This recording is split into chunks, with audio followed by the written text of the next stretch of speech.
Thank you for joining us again for another episode of Sermon Highlights. And today we're blessed today to have one of our own, Pastor Frederick Russell. Sir, I want to thank you for being here and sharing the word with us. Powerful message. It wasn't too long. It was very powerful. Well, the honor was all mine. Absolutely.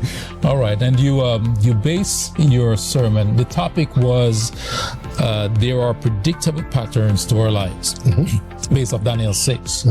And you talk about that to where we should be predictable in that sense. Talk a little bit about that. Yeah,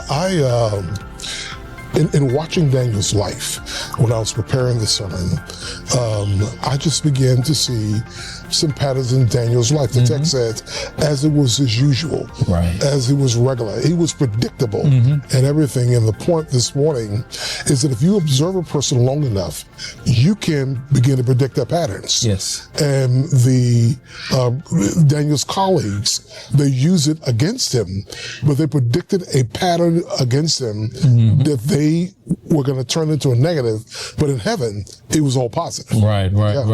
And we see that it turns around in that sense. You also mentioned that insecure people are very dangerous. What do you mean by that? Well, Daniel was surrounded by insecure people who were threatened by him, threatened by his faithfulness, how much the king affirmed him.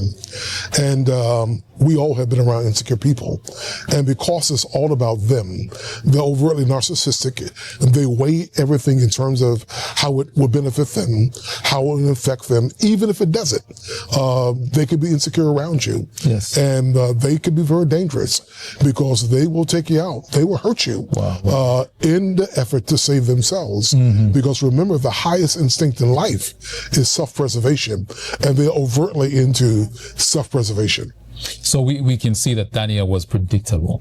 He was. And he prayed, right? And the end of your message kind of geared it around kind of putting God first in your life, have that pattern in your life where, you just don't wake up in the morning and you're on Instagram, Facebook, but you have that predictable pattern to know that, yes, I'm going to be in devotion with God before I start my day. And you encourage us to stay on that path and in that pattern. And that's how I believe we should live our life. Absolutely. And if there's something that someone can, or I would want them to predict about me, is that I'm consistent in my walk with God, right? And that is something that I strive for, to see, being predictable in that sense, to know that, yes, that's a man of God, and that's a good thing. That's a man of God.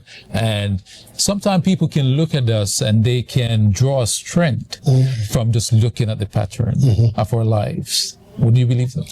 I totally believe that. And Daniel is an exemplar of that. He was very much not worried about what folk were thinking around him. Right. He served an audience of one. It was what God thought about him. And because he lived such a consistent life before God, is that he was also an example to others. And so even though we're bad people he worked with, there are a lot of folk who watched Daniel and said, I want to be like that guy. Yes. I like what he does. Yes. I like how he handles himself. And so what can be a negative for some can become a positive for others. And the point of the sermon is to live our lives in such a way that when people observe the pattern of our lives, they are moved by it. They're inspired by it. They gain strength through watching us. Yes. And yet we know is that the main thing as we live before God is living a life of consistency, that the pattern of our life is predictable. Amen. And for Daniel, the driver of his life was his prayer life. And they knew if they're going to get him in this story in Daniel chapter 6, they have to get him right there. And they were right when they got him on his prayer life. But what they saw as a negative in order to expose him, to get him killed, ended up being a positive, is that the king saw it, and the king's own prayer life on the backside, after the lion's den, was impacted as well. So you can never go wrong. You can never go wrong. Pastor Russell, I want to thank you. Thank you for being here and sharing with us the highlights, main points of your message today. Thank you, sir. Thank you. All right.